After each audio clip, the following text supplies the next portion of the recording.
Hi, this is Ben Tomasic, and I won Outsider Opinions 4th Bracket Challenge. You're listening to Kevin and Austin. Go Texas and hook 'em. What's up, y'all? Welcome to our NCAA Opinions of the Week. And Austin, what a fun weekend it was as the first round of March Madness happened. The first and second round, but the first real weekend of it. So to give an update on that is our official bracket is not doing too well right now. We are 12th, while the leaders, former winner Ben, is 1-2 right now. And then you have Ryan Too Nice is third right now. So that's Ben has his first two, and then Ryan is the second guy to have that. So we'll have to see, but I think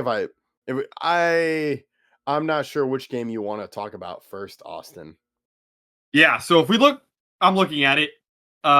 Even though Ben's top bracket is there, he only has 112 points remaining, which does worry me a lot. If I look quickly at his bracket, I'm pretty sure if I looked at his bracket yesterday, he does have Florida making the Final Four, which is concerning for him. If we look at the max amount of points possible for any of these, it will be, let's do quick math. It is Ryan's, I believe. Let's see. Yeah, it's Ryan's. He has potential to get 1,700, or I guess 170 points is the way they do it. ESPN gives extra, like, it's 100 instead of 1 point for first round. And then it's Corrupt Elmo, who I know is somebody in particular, and then Seth. So we got a good bit of brackets here, but if we want to talk about second round first, that's the round that just happened. I mean, the true bracket buster. I think the first bracket buster game, Florida losing to Iowa. Luckily, in my bracket, let's see, where did I have Florida going? I did not have them making. I had them making the Elite Eight, but losing to Houston. So for my bracket, that saves me a good bit of points there. But yeah, I know we didn't have them going too far, right? Yeah, but we did have Virginia. We had them losing to Vanderbilt. I really wish I could have seen the Iowa game. I'm trying to find a recording of that game because I was traveling during doing some other stuff that day, so I couldn't do that. But Iowa is also, I forgot that the Drake head coach last year went to Iowa, and and before that he was at Northwest Missouri State, where he won 4 national titles at D2. Yeah, it's been crazy for Bennett Sturts, who is their best player. He didn't have the greatest shooting performance, but the way he could create for his team is crazy. He made the assist to Fulgaris, who hit the game-winning shot. But he went from Northwest Missouri State his first 2 years in college, and then moved to Drake with his head coach, and then went to Iowa. He's been at 3 different schools in 4 years with the same head coach, and they went from dominating D2 to dominating for a mid-major with Drake last year, and then this year just straight up making the Sweet 16 as an Iowa team that's a lot of Drake, some Robert Morris transfers. I mean, not a lot of guys that were have been at a school of this stature, and they beat the defending champs. Yeah, it is shocking to see that happen, and I know there's kind of some talk about the sidelines of how Florida and Iowa. Todd Golden was reacting to Iowa. So those were some things. I think another thing is we talked about Illinois, where Illinois won the first round, and we talked about their offense, but we're worried about their defense, and they make the Sweet 16. They beat VCU by 21 points. So really relying on their offense, I think that was something that surprised me a bit. And then I think another thing is Texas advances to the Sweet 16, which is we had them not even making the tournament because we thought they would be out, and then they ended up beating BYU and then Gonzaga. Yeah. If we look, I'm going to take a look at Ben's bracket. He also had Florida versus Vanderbilt and Vanderbilt making it. He also had Tech beating Bama, but Bama ended up winning. His Final Four is Duke, Houston, Arizona, Michigan, with his title game being Houston, Arizona, with Arizona winning. That's the bracket you can get the most points on. If you look at Ryan, both these teams have a final or a champion that is Arizona, but Ryan has Duke in the final and Illinois making the Final Four. So it would be very telling, or for this bracket, the Illinois-Houston game will be extremely influential in who wins our bracket challenge. One of those teams, again, Ben has them in the final, and Illinois, Ryan has in the Final Four. So, I mean, that's a big game for us. Let's see. I have Houston in mind, so I'm on Ben's side of things. Let's see, Kevin, who did you have? You had Houston as well. So all three of us were not in favor of what Ryan picked. Ryan picked Illinois while we picked Houston, but we'll see. I think that's the biggest game for the Sweet 16 is that Houston-Illinois game. That will torch some of our brackets, mine, yours including. While if Illinois wins, Ryan's going to be happy. Yeah, and speaking of that, we'll have to keep an eye on that. I am interested in how Houston and Illinois play each other. But I think another team that I'm excited to see is I'm excited to see kind of St. John's versus Duke. We talked about St. John's and that buzzer beater. That was a game I watched a recording of, and I just really love the flow of St. John's offense, and it was really interesting to me the strategy Bill Self was taking, which is fouling and taking time off the clock. I agree with the first couple fouls. The problem is the last foul. Why? Because now you have to defend without fouling. Now fouling matters. If you don't foul that last time, a buddy made this point to me, and I completely agree with it. You can defend where if you make a foul, you make a foul. But at the end there, El Marco has to defend Darling without making severe body contact or fouling him because he knows that sending him to the line and probably winning them the game. So a great drive by a guy who scored no points. Bryce Hopkins, a guy that only played 3 games last year because of an injury. He played huge in this game. He went 6-9 from 3. He doesn't appear like a great 3-point shooter, only shooting 31%. But I think that it's only because he came back from injury. If you just look at the last 2 months, so since the start of February, he's shooting over 40%. He made, again, 6-9 from 3, was their only true 3-point threat in this game, and that was the difference. Do you know how many threes Kansas made that were not Darren Peterson this tournament? I want to say it's low. I'll say 3. 2. 2 threes made all tournament by not Darren Peterson. You don't win games when you can't shoot outside of one guy because they can sag off of you, and that's what St. John's did and took advantage. The shooters there's not many shooters, or there's really just one shooter for St. John's, but he got really hot from 3 and made a couple big threes in that game to kind of give them the edge. And then obviously at the end, Darren Peterson gets fouled, makes both of his free throws, but it wasn't enough because Darling at the end won the game. And Patino versus Self was going to be cinema, and it was. Yep, you make a great point with that fouling and having that extra foul. There is benefit to that. And Peterson, of course, is getting a lot of NBA draft hype, but I'm interested in Darius Acuff with Arkansas. And if you're looking at Arkansas, this is the second straight year with John Calipari that they've advanced to the Sweet 16, right? Or yeah, back-to-back year. He's only been there 2 years, so yeah. Yeah. His first 2 years. And you look at that, and there were a lot of memes talking about Oakland and just like, what if John Calipari stayed at Kentucky, where Kentucky was close with Iowa State at half, and then Iowa State turned it on and advanced, which of course causes some questions about when Calipari left Kentucky, and then Calipari going directly to Arkansas. I think that is something. It was already a big move then, but seeing now the first 2 years of it is interesting to see with Arkansas, who's doing well, which I can't remember their coach's first name, but they were doing well with him. But Calipari was a big move for Arkansas, and it, to me, is paying off. Yeah, Eric Musselman was the last Arkansas head coach. They did well with him, but after a season where they did not make the tournament for the first time in a little bit, they decided to move off of him. But they made the Sweet 16 in their last now 5 tournament appearances, and they've been extremely successful with Calipari. I know his first year went 8-10 in the SEC, didn't have a great regular season, but then turned it on. Beat Patino, who we just mentioned, Also beat Bill Self. They beat both of them. They beat Kansas in the first round, Pitino in the second round of St. John's, and then lost to Tech in the heartbreaker. But yeah, Coach Cal, Darius Acuff, and I'll say this: last year Kentucky made the Sweet 16. This year they only lose in the round of 32. So Coach Cal has more tournament wins since he left than Kentucky does. So Kentucky moving off, obviously there's going to be a little bit of bitterness between those two, but I'm sure it's not too much because Coach Cal helped lead them to a championship in 2012. So there can't be too much animosity there, but it is an interesting storyline to see that Coach Cal has won more games than Kentucky in the tournament since they departed. Yeah, and it really begs the question, kind of. You mentioned Musselman. Yes, they didn't meet, and I think he went to USC, or it was kind of a weird. It was a wild coaching carousel that year.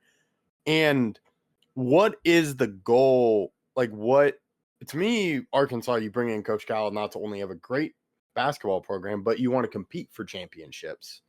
And to me, making the Sweet 16, of course, is a good sign of that.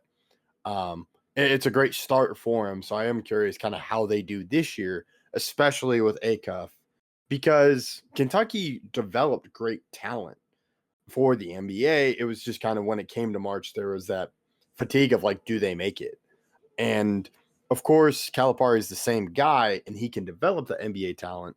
But I am curious, how does that NBA talent play for this at Arkansas and win and eventually continue to go farther in the tournament? Yeah, Coach Cal's had success winning before. He's, again, won a championship. He's been to a final a couple times with Kentucky, with Memphis, with Derrick Rose. So he's had a lot of guard talent, a lot of talent outside of guards too, with DeMarcus Cousins, Anthony Davis, etc. But yeah, I think the goal for the Tyson family that brought him to Arkansas, they're good friends, is to win a title. I think that's the end goal of it, and I do think that can happen. They did win a title back a while back in the mid '90s, but I think that Coach Cal is doing it for the fans and for his players, and that's truly what you want to see. Have the players can play for them for the team because Coach Cal is coaching for them. He's there for them, and I really, really have enjoyed his time with the university because he is successfully, I think, bred a culture of winning and a culture of expectations, high expectations that the fans can really get behind. Yeah, so those are some things to watch. So we'll have to see, but I'm very interested to see how they do. And I'm not sure what other games you would like to talk about before the end of this episode. Yeah, I think, Nebraska, Iowa, those two teams have played extremely close. The first game, Iowa won 57-52 in a nail biter at Iowa, and then at Nebraska, that game went to overtime. I remember watching that game. I think it was crazy. I think Nebraska ended up winning by 9, but again, the game going to OT. Rivalry game here. I mean, these teams hate each other in football, basketball, it doesn't matter.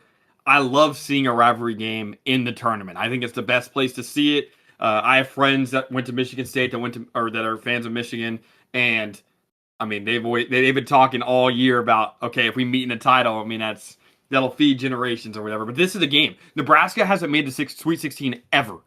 They haven't even won a tournament game before this year, and Iowa has not made the Sweet 16 since 1999. So 20 plus years of constant not having success between these two universities and the rivals, and they've never been to the Elite Eight basically in a very long time, or never in Nebraska's case. So all those years of history of losing and losing and losing, now they have a chance to beat their rival to go farther than anybody has seen them go in a very long time. I think there's something about that. I think it's really cool to see rivals play each other that haven't had success in the tournament, because, I mean, they're going to get to write their own legacy this year. Yeah, rivalries are always great, and I love that. Nebraska is a fun team to just see with that. And then Iowa, too, with just a quick turnaround under a new coach. Of course, that's kind of to be expected in the NIL era, just kind of rebuilding a team year to year. Yeah, but I think it's crazy because I don't really think NIL played that big of a part of it. Because, again, most of their players, Tavian Banks was at Drake. Bennett Sturts, was at Drake. Let's see, where was Fulgaris? Fulgaris played at Robert Morris. Like, these guys are not coming from big universities to come play at Iowa. They're coming from Combs and Cam Banyawu also were from Drake. I think there's only a couple guys that were at Iowa last year, and like Cock, I know he did, and there's a couple guys as well that also came from Drake. But I think it's cool to see.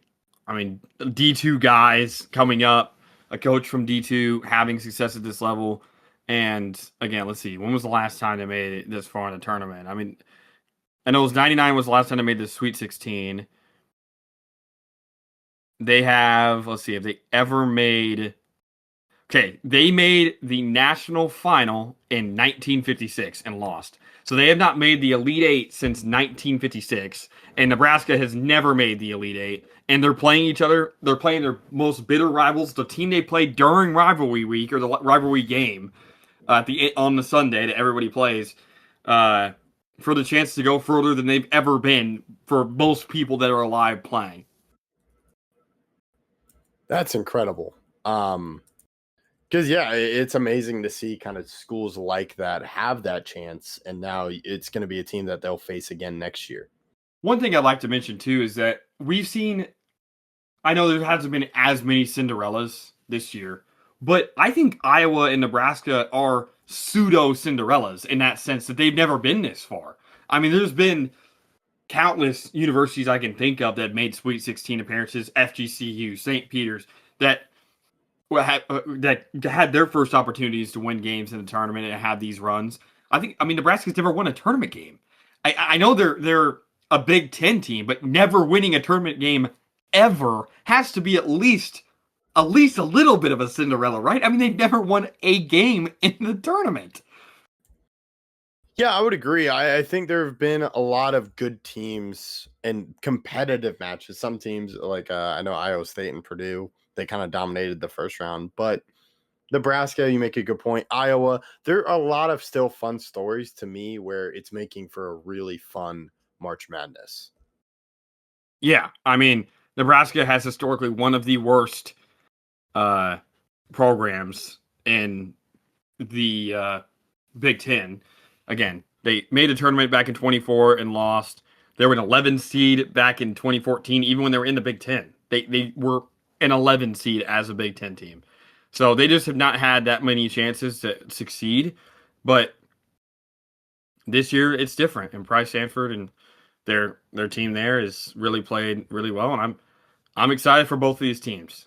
We have the group of Drake and D2 and Robert Morris leading a team that's never that hasn't made the Elite Eight since the 50s against a team that hasn't won a tournament game before this year, and their ragtag group of guys. So where at Nebraska, one of their starting point guard is the son of the coach. I mean, it's just great stories between those two, and I think that's my favorite game. Even though I do want Arkansas to win and that whole ordeal, I'm going to be really watching just joy. I'm not really rooting for either team to win. I just want to see a good game. Yeah, I'm excited for that game, but I'm most excited for Duke St. John's just because of the coaching matchup. Duke versus St. John's. If you want to go into coaching, I think it's Michigan State versus UConn. Tom Izzo versus Dan Hurley. Too. I'm gonna have to record a lot of games because I'll be doing stuff this weekend, but I'll just put it on because you've UConn. Oh, man, dude, if you just look at that side of the bracket, like it's the winner of those two teams are going to face off against each other. Like that East region is stacked with those coaches right now. Yeah, it's dominated by guys who have won national championships or Shire who's trying to get his first, but great head coaches in that region. I'm excited. I think this tournament has been very enjoyable. I know there hasn't been as many upsets as people want to see, but there's still great storylines across the board. And that's the first 9 seed to beat a 1 seed since 2018. So almost a decade since the last 9 seed beat a 1 seed. So there is stuff in this tournament that hasn't happened. Yeah, that's incredible. I think it's been great. I'm really excited to see what happens. So we will keep you updated through that. Let us know your thoughts on the comments. We appreciate you listening to Outsiders Opinions.